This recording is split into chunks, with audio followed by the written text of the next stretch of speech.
Let's round out this segment with Pete. Kenny J. Kane, brother Wasabi. What's up, baby? This is Pete. How we doing, Pillagers? So, I'm going to start this off. About last week when I called in. It was a great episode, guys. Thanks for having me on. Mm-hmm. Just so happy to be here. And I got to say, I listened to the playback of the regular podcast episode, and there was a big old delay in my call with the answering and stuff like that because I wanted to show a couple of my folk that, you know what, I get to call into a podcast and talk to Chuck because that's pretty cool. All right. So first of all, I got to say I'm sorry.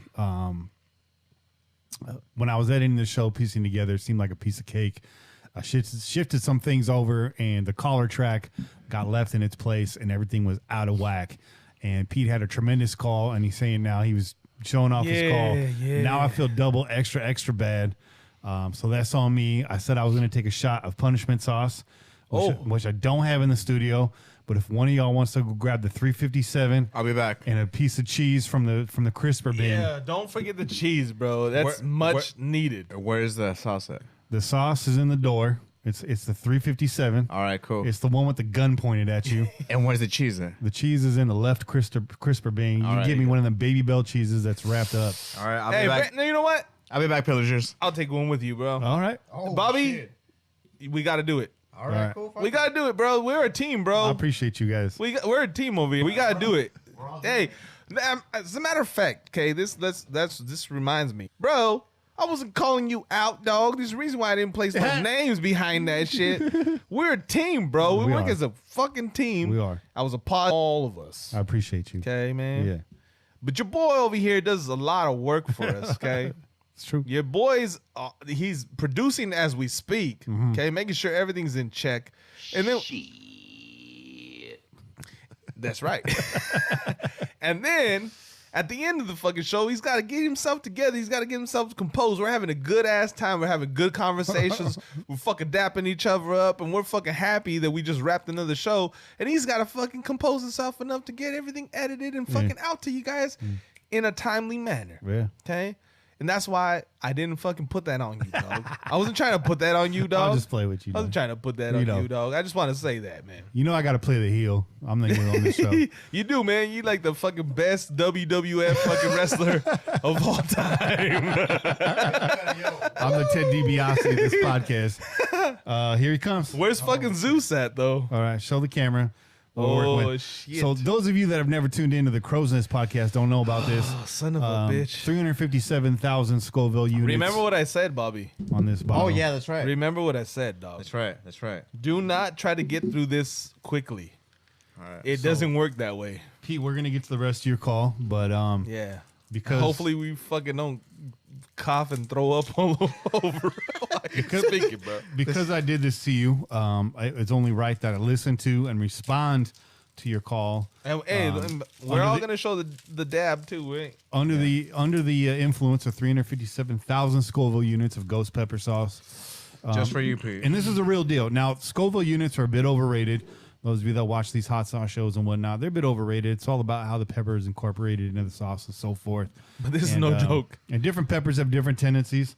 And this one, I will say this sauce is delicious. It tastes really good, but it kicks you in the face and it doesn't stop. It's pretty unrelenting. But on the Crow's Nest podcast, we take a dab of this hot sauce every time somebody crosses the line, and I'm somebody. That's who I am. I'm somebody. Yeah. We got zero backup too, bro. So we're handling this. There's no beverage. There's no beverage left, bro. You guys are dry. Oh yeah. There's no beverage left, bro. I think I have coffee back there. Let me see. You do have coffee, guys. When we pour this bottle out, there's no stopper on this bottle. It is a wide open bottle, so be careful. Shit. But there's no half stepping on this show either. So no half stepping. We're gonna do about a dime size dab on each one of these cheeses. I mean, we're not dropping dimes, but we're dropping dabs. That's for sure. Yeah, that's good. Oh snap! This thing. I got a little bit of water in here. This thing looks scary as hell, dude. I will wait for you guys. When I look at hot sauces, a lot of times you get a bright red sauce. It looks hot. It's not hot. The good mark of a hot sauce is the chili will turn it brown.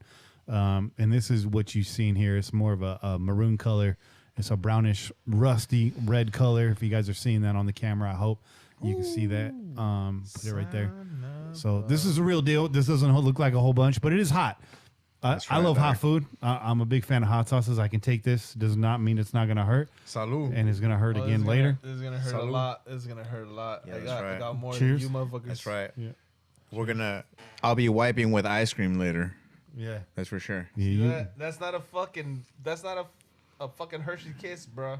Bam. It's fucking salsa. All right, here goes. So here we go, Pete. This one's for you. And I want to say I completely blame myself. I was in my office, which is in a basement with concrete walls, and I had y'all on speakerphone when I called in so I could hear you guys better, and I think that's where that delay came from. By the way, brother, what's up? Nope, it was on me. My bad, boy. Like, I'm sorry I couldn't hear you, dude. I'm going to try and concentrate harder next time, try to pick up a little bit, maybe have the live stream going. Anyway, now on to Raider news. Now on to other stuff.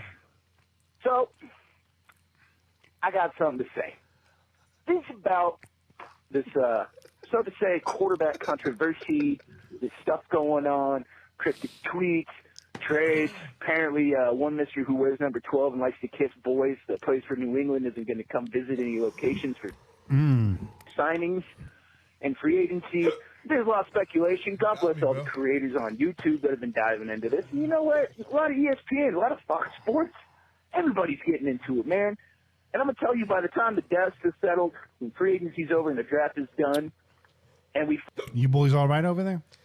Hiccups. You guys doing okay? I think I'm crying. Oh, shit. Come on, This let's ain't go. cool. Let's go. finally have a clear picture of what's going to go on into 2020, I will probably have moved into a rural cabin in the Northwest, okay, with a manifesto written in elk's blood on a wall about how I hate this off-season bullshit. I'm sick and tired of it, man. I'm done. Like, it's just like I got to tune out every once in a while. Here I am talking about it, but all I got to say is this, and this is me coming out and just a little speculation. Is remember last year? Remember the report, the Bleacher Report I had about how we were shopping Derek Carr at the Combine? Remember? Hold on. I'm crying here. Oh, Really? I think I drooled on myself. Oh man, Bobby is glistening right now.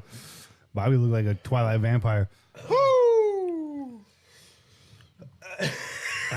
Careful with that water, man. Could make things worse. I haven't even gotten there yet, dude. My fucking nose is running like a son of a bitch. Go blow your nose, Bobby. Oh, I'll be back. Hey, let it fly if you have to, bro. Oh, damn. I can't even. You okay, Che? I'm hanging in there, dog. I was hitting you, huh? Hey, you got some extra water you want to share over here? Woo, shit. I just had like a drink, bro. Here you go. All right, let's get back This is rough. to Pete. Pete's got a good call cooking right now. You're getting this, right? Yeah. All the Kyler Murray stuff, all of this stuff, that stuff, everything else. The more I look into it, the more it all feels the same from last year. Now, I'm not saying this is a Derek Carr apologist. I'm not saying this is someone who doesn't want Tom Brady around. And I'm, quite frankly, really warming up to the idea of drafting a quarterback. But damn it, are we just getting played again? I feel like I've seen it before, man. Like, oh, man, it's just, I don't know. And we talked about last week, $30 million, $35 million a year for a funk-ass old man. Can I have two linebackers and Derrick Henry, please? Instead, Robbie Anderson, can we franchise tag Carl Joseph, which is something I haven't brought up. But Oh man. completely, like, that's where I'm heading with all this. Like, the more I listen to it, the more I'm just like, man, get the fuck out of here. This call continues. Really quick, let's pause. There's a lot to unpack here. Are we getting played again? More than likely we are. I had mentioned that as a possibility when we first brought this up.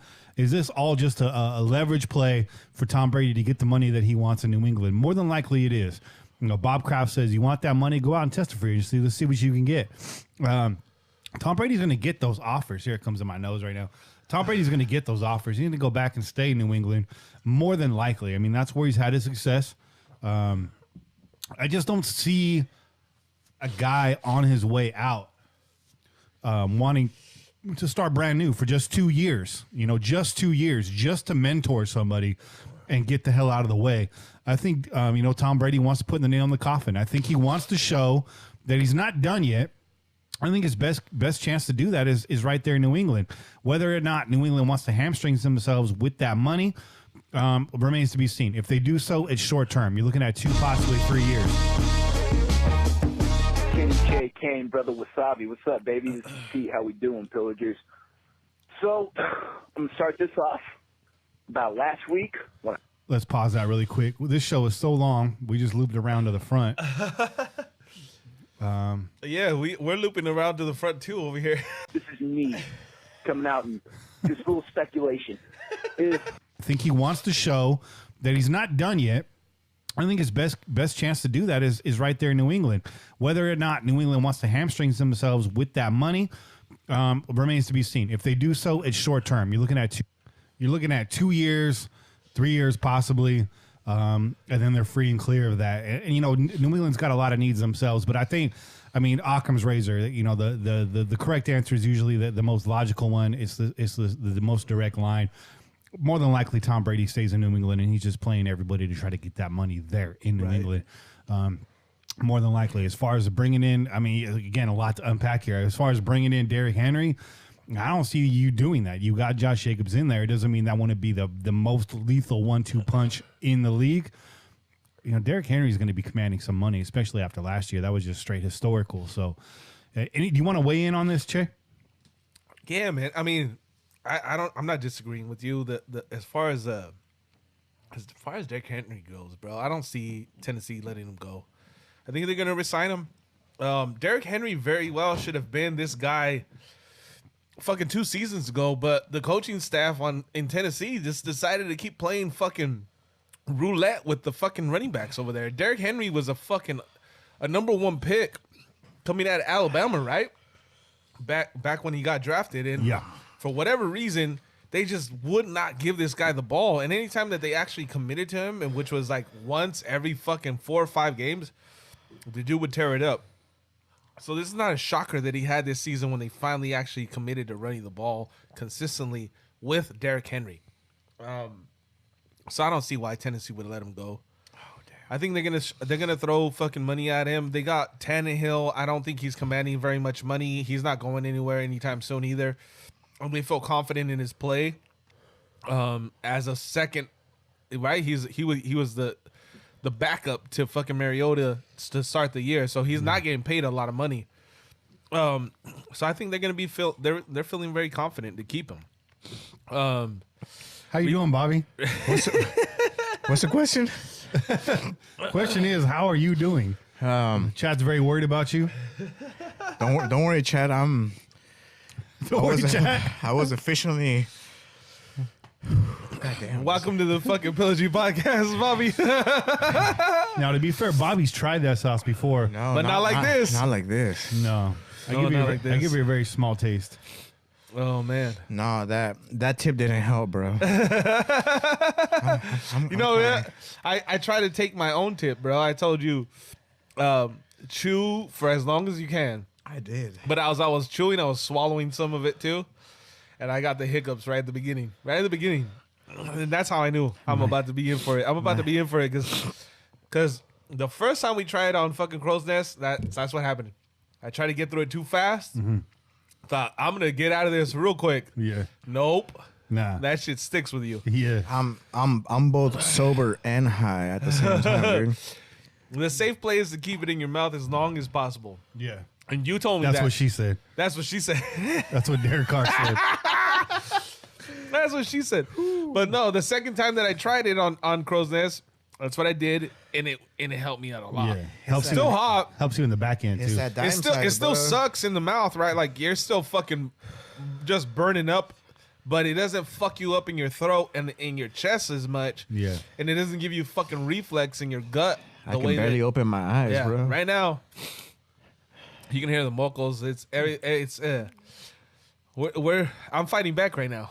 I'm starting to fucking feel my taste buds again. Nah, it's gone for me. Though. But thank you, Kenny, for fucking hooking me up with some extra water because that wasn't needed. You're welcome. Yeah. I got more over here too. Those of you listening to the live version, we had a technical hiccup right there. The podcast looped around at the beginning because it's a long show, and then the other part of that too is I lost the place on Pete's call. So let me find that place again. Sorry for fucking up 2 calls in a row, Pete. But we'll get right back to it. And then Che, you were making your point. Go ahead. I mean, you have to reset me on the take because I got the back half of that because I was struggling over here, man. I hit you with the Derrick Henry point, but what was the main point of that? What was he speaking on? Sorry about that. I don't remember. Okay, well, fuck it. I'm visiting locations for signings, and I'm done. Like, it's just like I got to tune out every once in a while. Here I am talking about it, but all I got to say is this, and this is me coming out and just a little speculation. Is remember last year? Remember the Bleacher Report I had about how we were shopping Derek Carr at the Combine? Remember all the Kyler Murray stuff, all of this stuff, that stuff, everything else. The more I look into it, the more it all feels the same from last year. Now, I'm not saying this is a Derek Carr apologist. I'm not saying this is someone who doesn't want Tom Brady around. And I'm, quite frankly, really warming up to the idea of drafting a quarterback. But damn it, are we just getting played again? I feel like I've seen it before, man. Like, oh, man, it's just, I don't know. And we talked about last week, $30 million, $35 million a year for a funk-ass old man. Can I have 2 linebackers and Derrick Henry, please, instead, and Robbie Anderson? Can we franchise tag Carl Joseph, which is something I haven't brought up, but you need to bring that up. You need to back that statement up. Yeah. Because I like KJ. I like him as a Raider. I don't know that he warrants a franchise tag. I know, PFF has him rated as like the top value free agent out there. You can argue for and against that, but to me, Carl Joseph is just too one-dimensional to hit him with the tag, unless you're just doing it as as a tool, to keep him around. I say let KJ touch free agency and see what you can do to match it. But I don't think they're going to go too high on him. They're already. I think you got to think that they're looking at safeties in this draft as well. I think they're going to keep populating that group. So KJ might be the odd man out. He's had a lot of time to stick here. Again, the injury at the end of last year didn't help his cause, even though he went out in a noble way. I don't know, but I want to hear more from you about that because change my mind on that. I think you can, Pete. And then just to answer Good Doc right now, no, we will not be taking more punishment sauce. No, Doc, no more. I see a lot of sympathy for Bobby. Show some of my man Che some sympathy over here. He's struggling too, but he stayed on the mic. And yes, he did. I do my best, bro. Give me some love too. I'm straight hanging over here, guys. Hey, but Kenny, without a shadow of a doubt, always takes the punishment sauce a lot better than the rest of us. Yeah. It's in my fridge. Well, he's been doing punishment sauce for a long time too, man. So I like to self-flagellate. that's right. He's Look that up. Yeah, go ahead and look up flagellate and clear your search history. But listen, I would say he's a masochist, if anything. For real. With flagellate, yeah. For real. But listen, back to the take. As far as the Derek Carr take goes, right? You're right, bro. Pete, I mean, it's very much like what we heard last season, right? But I think the rumor of a Tom Brady coming to Oakland is a lot heavier than a Kyler Murray, right? And so for that reason, it hits a lot harder. And not to mention, second season in Gruden's system, and another fucking season of trying to come up with excuses for why he didn't perform better. Yeah. And that's the biggest key here. Because you have a Gruden that was like, hey, I'm committed to the fucking Carr. If he doesn't get right, it's my fault. Yeah. He says that for a season. He's like, okay, let's get this scheme under your belt. Let's get you some weapons. And then let's turn the page here. Yeah. And then you see some things that make you say, things that make you go, right. Shut up, And Freedom so, Williams. and so, listen, man. I think what Gruden is seeing is what a lot of motherfuckers that are not happy with Carr is seeing too. And Gruden might just have said, okay, it's not my fault. Yeah. If I can't get this guy right, it's not my fault because I'm trying over here. And this guy just, he's just not following suit, bro. Although we've come to the end of the road, still I can't let go. Oh, no. It's unnatural. I got him. Okay. Oh, man. Like that's where I'm heading with all this. Like the more I listen to it, the more I'm just like, man, get the fuck out of here. This to be continued. Here we go. Shout out to Raider Mikey in the chat. What's up, Mikey? What's up, Mikey? Talk about veterans. Yeah.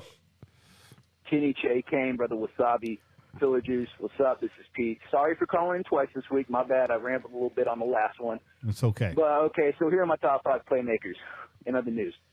Tim Brown, Freddie B, Cliff Branch. I'm back. So hold on, because I want to apologize for Pete right now. He had a call back, but this is great. He calls in. One call is full of a bunch of great takes. Yeah. Then he shifts gear. The second call is a brand new call. So as far as I'm concerned, this is a brand new call. It's a brand new call. There's no callback. It's a fucking new call. Pete landed one plane, hopped out. He's in another plane. That's right. My man is jet setting. There you go. Clarence Davis. And for childhood's sake, I'm going to Napoleon Kaufman. You know, this is all me. I didn't get to look at the full list, but that's just off the top of the dome sheet. Right now, before I leave, just a little warm up. I don't know how much draft talk we're going to get into, but Before you move on, Clarence Davis, that's a good call. Y'all didn't vote him in, though, so he didn't make the list. Again, that's not on us. That's on y'all.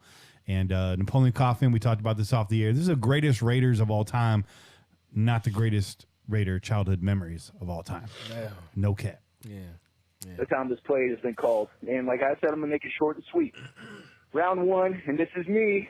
I'm just saying this is me being an optimist, like, you know, figuring in some factors and seeing what's going to happen. Number 12 first round pick. A combination of either Isaiah Simmons, Jerry Jeudy, or CeeDee Lamb. Isaiah Simmons for obvious linebacker reasons. Freaking nature. Been saying it since middle of the college season. Jerry Jeudy for being the most complete route runner in the draft and what some call the second coming of Odell Beckham Jr., hopefully without the baggage. CeeDee Lamb because he's a physical freak of nature, and his catch radius is insane. Number 19 goes Javon Kinlaw. We talked a lot last week about how we would want to throw a bag of cash at Chris Jones. Well, if y'all got any time, look up Javon Kinlaw from Southern Carolina University. Ooh, defensive tackle, 6. I have to call Ice Cold Honky about that. He's a big Gamecocks fan. CeeDee Lamb is the best fit for this offense, in my opinion. And I really hope things go batshit crazy at the top of that draft and somehow, some way, Isaiah Simmons falls to us at 12. That would be fantastic. There you go. 6'6", 315, kicked ass at the Senior Bowl so well that he didn't have to play, and just an absolute freak of nature. We would be lucky if he drafted 19. My second 19-round pick, my second pick in 19, Henry Ruggs from Alabama, wide receiver. Now, this is a little combo I'm going with of, you know, let's go offense first, then defense, or defense, then offense. But I'm all for drafting 2 receivers, all right? I don't feel like paying anyone. I don't know that anyone's worth a bunch of money to bring in a plethora. They're not. Of new offensive talent. And I'm going to throw some names at you for the third round. Goes a little something like this. So, and it goes number 1, Denzel Mims, wide receiver, Baylor. Whooped ass. If you guys need any proof of this guy's production, go look up the Big Ten championship game. Kick ass. Neville Gallimore, defensive tackle, Oklahoma. Second, third round pick. Just look up his highlights. Okay, he's a fucking tank. All right, they call him the Canadian Bulldozer. Third round pick, Antonio Gibson, running back / wide receiver, 6'2", 220, out of Memphis. There's another one. Just YouTube him. With this growing trend of Memphis running backs that are coming out, he's the next one. All right, he is the next one. Just please do yourself a favor, YouTube that. Anyways, thanks for having me on. Sorry for going too long. If I did, see y'all at 7:30 tonight. Crack that cello for me. Hell yeah. Gibson's a guy that Bobby brought up in the chat the other day. Memphis, you know, that's running back university right there. That's right. As it is right now. Dude, Memphis has a track of having a lot of good running backs, man. Yeah. They've been having, and especially this cat, Antonio Gibson, man. I mean, talk about all-around gadget player, dude. This cat is big. He's a big boy, dude. He's huge, and he can 6'2"? hit people, dude. That's what I'm saying, dog. Could you imagine him behind the line, dog, just running up and just hitting mother scooters, dog? Oof. Out the way, dude. Out the way, and all of that, dude. He can make it happen. As far as having on the open field, he got wheels, man. So definitely, I'm still beating that drum right there, dude. Sounds Antonio like Gibson. sounds like a Gruden type guy. Sounds like a guy you could actually maybe break out a tight end. Ooh, a You know Gruden what I mean? grinder. The Gruden grinder. Oh, Shit. you've been putting that grinder to work, I, bro. I really have, dog. It's pretty resonant out, dog. Pete, this phone call is chock full. I'm gonna save this second call right here.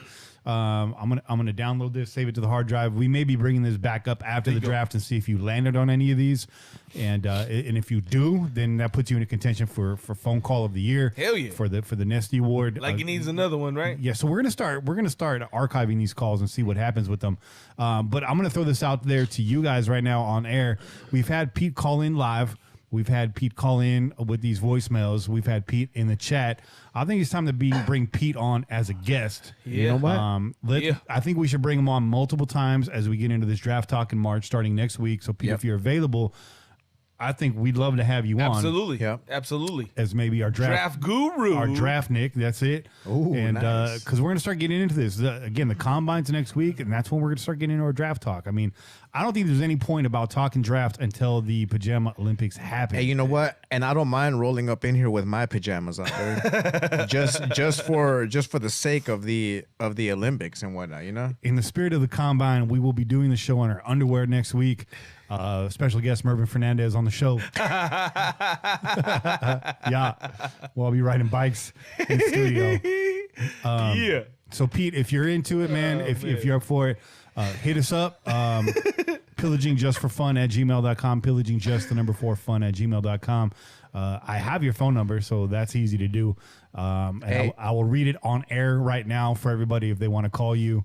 Not I'm just kidding. I'm not. not, gonna do that. not only that too, but I think Pete's gonna have to get entered into that group E. Okay. Oh, that's That- right. That's and right. Remember, Like Oh, the collar group. Yeah, the greatest- chat was the talking greatest about collar it. group. Yeah, the chat was talking about it last week, talking about coming up with a group E for next time, and I was like, you know what, it might have to be.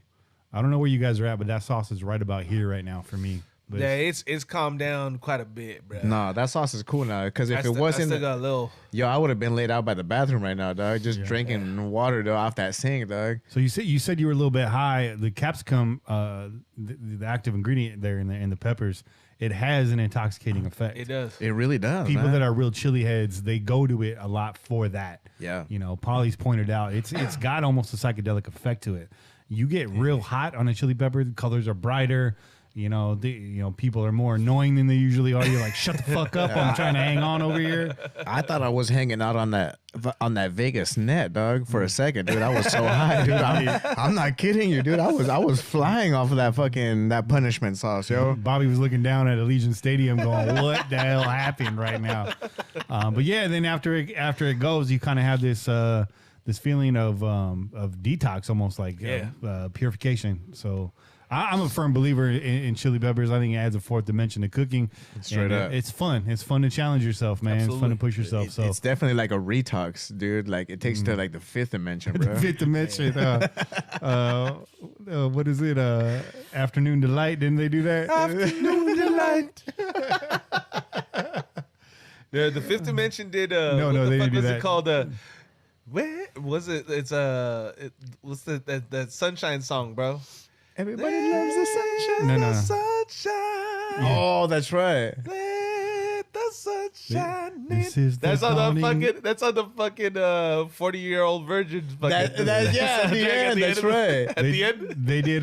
This is the dawning of the age of Aquarius. The age of Aquarius. I always wanted to own. I always wanted to own an aquarium shop and call it the Age of Aquariums. Oh, shit. I've always wanted to have a store called Jehovah's Mattresses too, but Right next to my deli cheeses of Nazareth. Shout out Derek Carr. Shout out to Derek Carr. Man, stop giving Derek Carr ideas, bro.